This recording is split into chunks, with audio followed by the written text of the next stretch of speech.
Bonjour, c'est Jules Lavie pour Code Source, le podcast d'actualité du Parisien.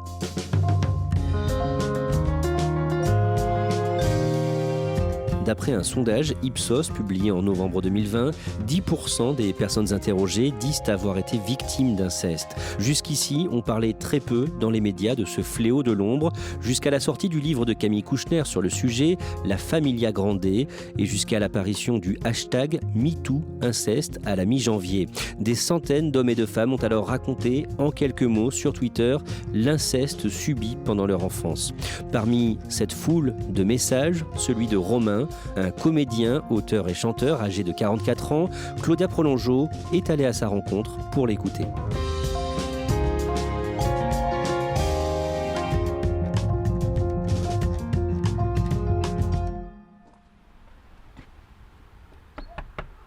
Romain vit entre Paris et l'Eure. C'est sa compagne qui m'ouvre la porte. Bonjour, je suis la journaliste du Parisien, Claudia Prolongeau. Comment allez-vous ? Bien, et vous ? Ils ne sont pas mariés, n'ont pas d'enfants, ne vivent pas ensemble à Paris, mais ont cette maison, qu'ils appellent en souriant leur lieu commun. Elle est typique de la région, c'est une longère avec une très grosse cheminée et une pièce annexée dont Romain a fait son bureau. Et là, derrière vous, il y a une grande bibliothèque. Vous pouvez me dire un peu ce qu'il y a dedans ? Il y a quelques ouvrages sur la chanson, quelques recueils de poésie, quelques essais, et j'ai 2 livres sur Barbara. Alors Barbara, c'est quelqu'un qui fait complètement partie de ma vie, pour le coup, que j'ai vu en concert 4 fois. Mes parents m'ont emmené. C'est une des artistes que j'ai le plus écouté. Quand j'écoute Barbara chanter, c'est comme si je recevais quelque chose sans filtre. C'est une complicité, une connivence un peu mystérieuse. Vous pensez que c'est peut-être lié à la chanson L'Aigle Noir de Barbara, dans laquelle elle fait allusion à l'inceste dont elle a été victime, elle aussi, de la part de son père ? C'est possible. Moi, j'ai découvert tardivement quel était le sujet, l'inspiration de la chanson L'Aigle Noir.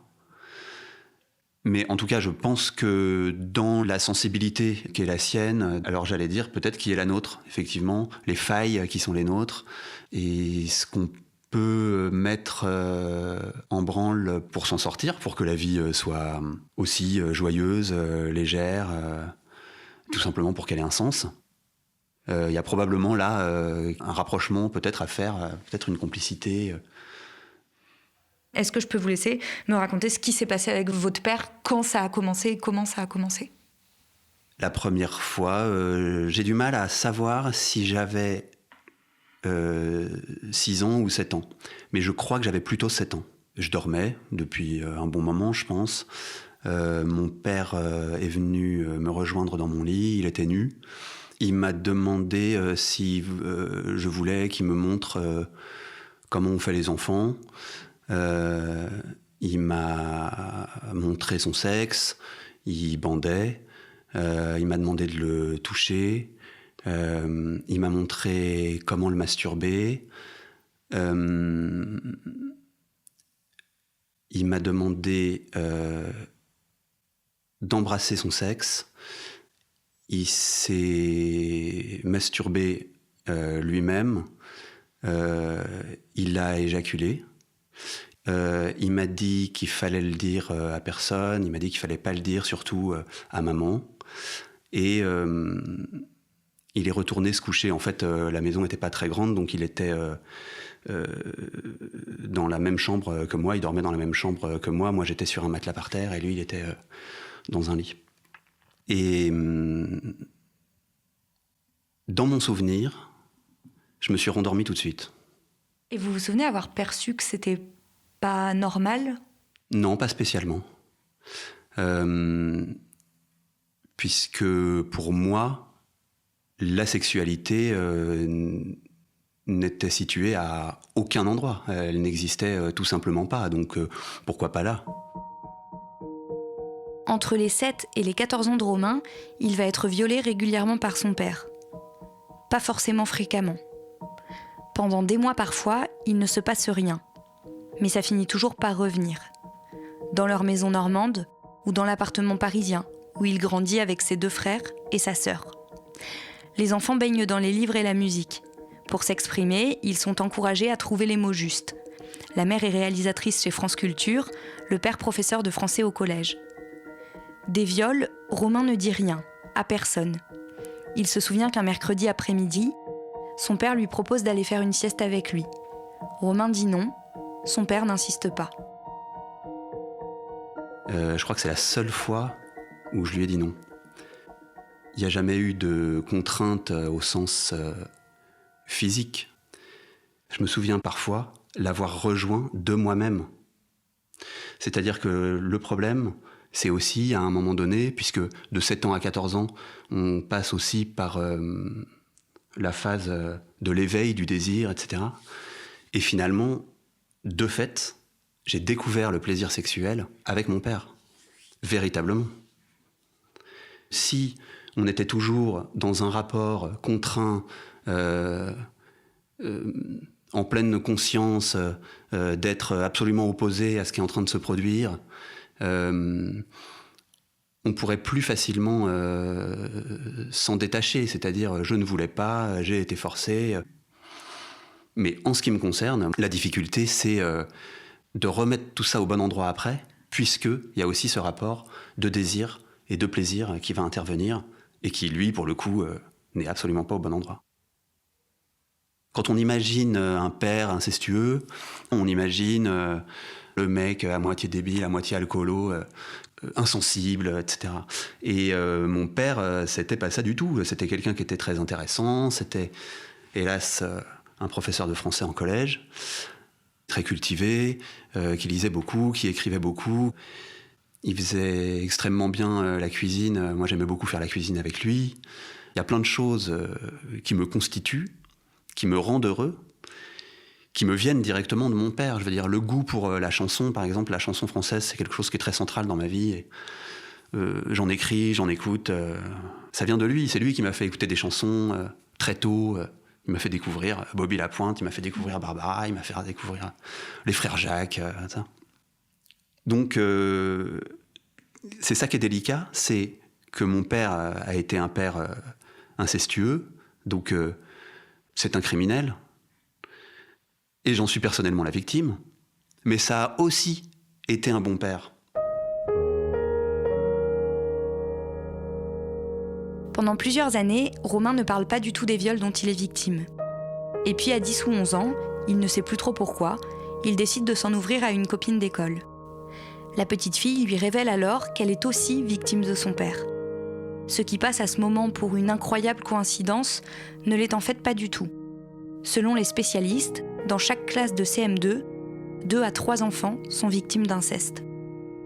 Partageant ce secret avec cette seule amie, Romain continue à grandir.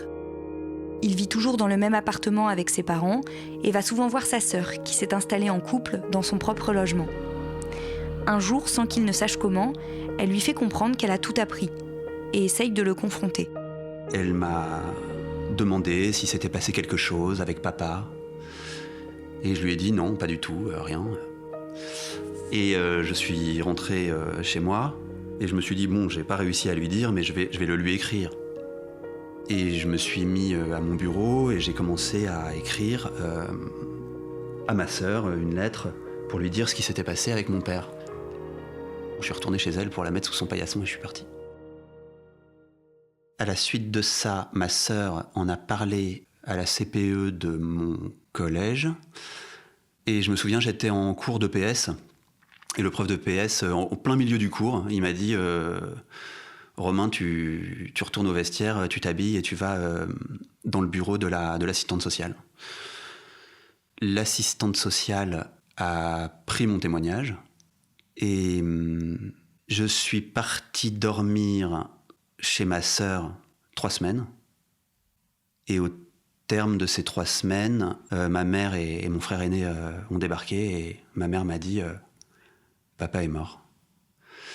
Donc ce qui s'était passé, c'est que mon père partait donner ses cours, il était prof dans un collège, il a pris le métro qu'il prend d'habitude pour aller au collège, simplement au lieu de descendre aux Halles pour prendre son RER, il est allé à pied à la gare Saint-Lazare, il a commencé à écrire une lettre, il est monté dans le train pour aller dans sa maison en Normandie, il a continué d'écrire cette lettre dans le train,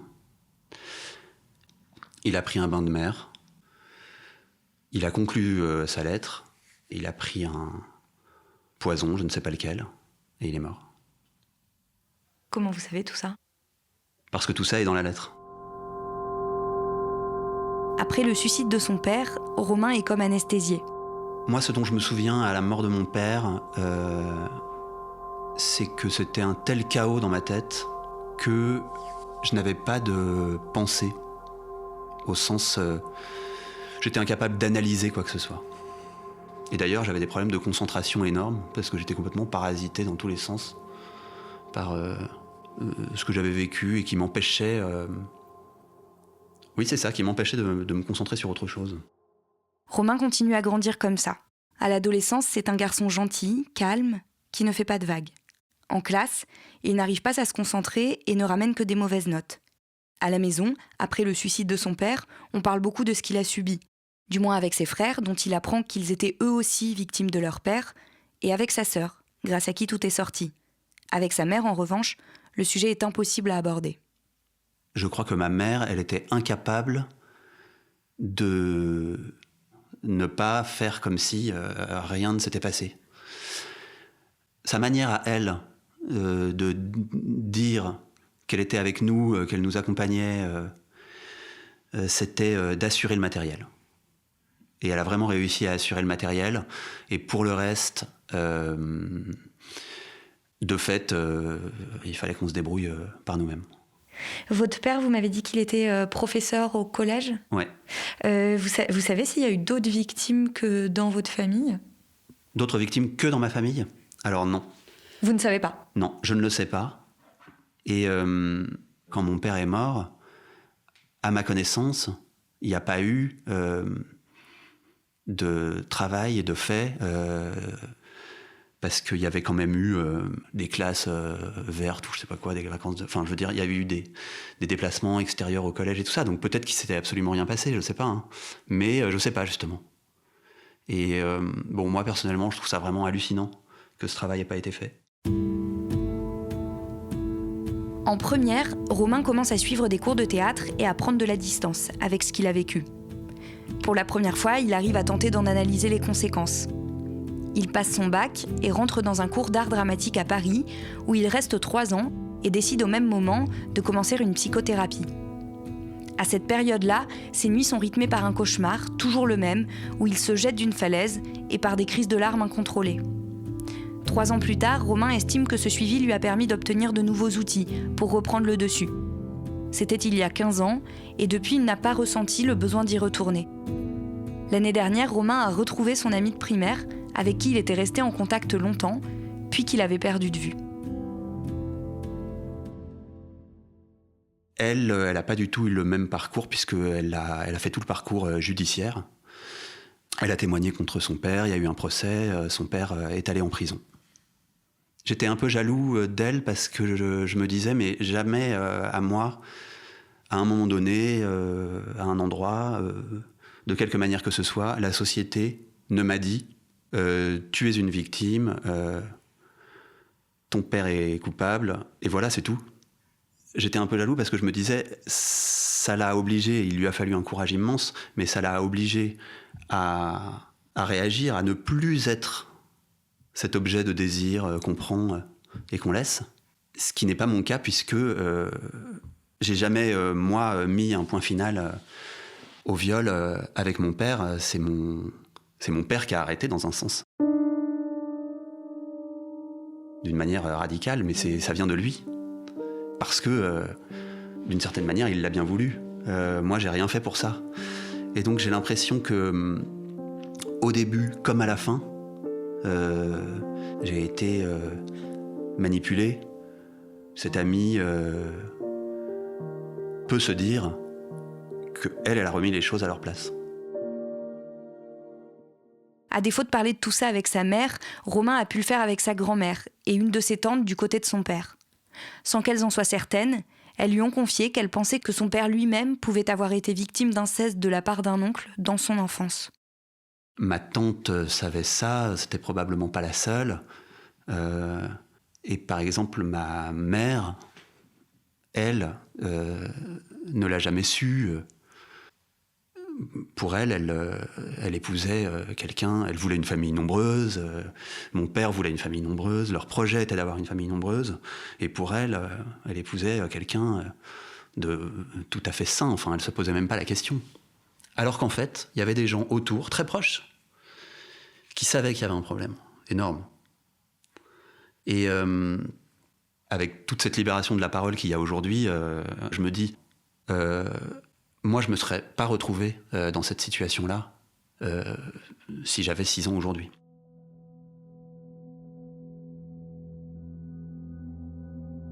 Alors mon tweet, c'est « Mon père, de 7 à 14 ans. C'est tristement banal, nous sommes nombreux et pourtant on se sent très seul. Être victime est une responsabilité et la résilience est notre meilleure réponse, mais elle a un coût exorbitant. #MeTooInceste ». J'écoutais France Inter et j'ai entendu dans le journal qu'il y avait un #MeTooInceste qui, depuis la veille, déferlait sur Twitter. Et donc instantanément, je me suis dit « Ah cool, je vais mettre mon MeTooInceste ». Donc j'ai pris mon téléphone, j'ai écrit ça en 1 minute et j'ai tweeté. En fait, il ne faut pas être intimidé par ce qu'on a vécu, il ne faut pas avoir peur de ce qu'on a vécu, il faut le regarder. Ça a existé et ça ne prend pas non plus toute la place. Enfin, je veux dire, il n'y a pas que ça dans ma vie. Ça n'empêche pas que je suis quelqu'un de plutôt joyeux. En fait, je n'ai pas un besoin particulier du tout, impérieux, de le raconter ou de le dire. Mais simplement, il y a aussi un moment où il faut remettre ça à sa place. Moi, je le considère comme un accident, c'est-à-dire un accident grave. Mais c'est un accident. Et il n'y a pas de raison d'avoir honte d'avoir été victime d'un accident. Et je crois qu'il faut se... Alors, ça va paraître un peu incongru dit comme ça, mais en fait, il faut se détendre avec ces sujets-là. C'est un sujet qu'il faut prendre à bras-le-corps comme les accidents de la route, comme la lutte contre le cancer. Moi, j'aimerais que ça devienne un sujet de société comme un autre. Et si cette libération de la parole, ce livre de Camille Kouchner, doivent servir à quelque chose, c'est à ça.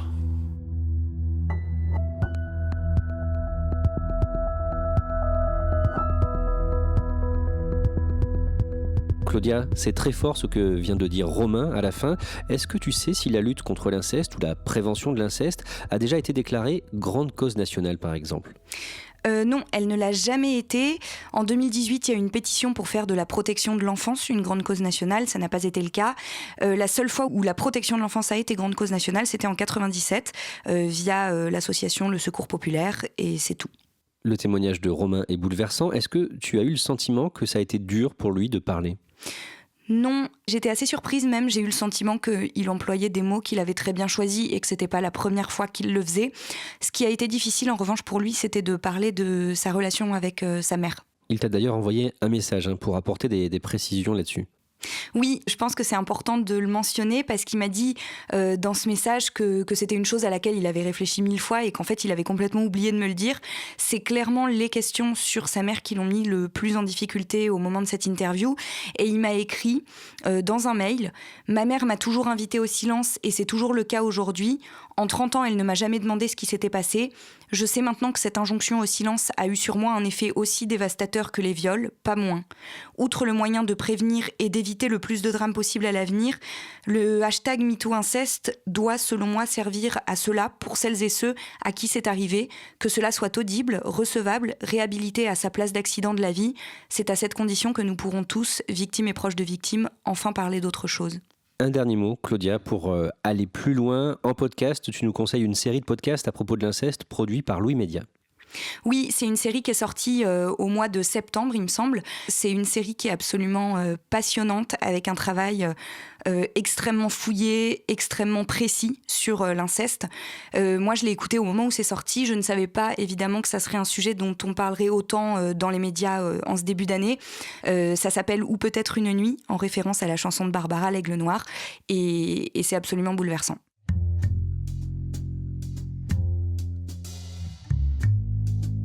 Merci Claudia Prolongeau.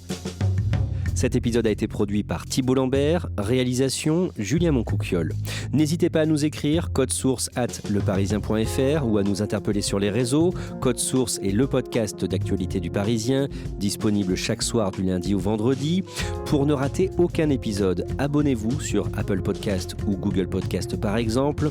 Et puis si vous aimez Code Source, dites-le nous en laissant des petites étoiles ou un commentaire sur votre appli préférée.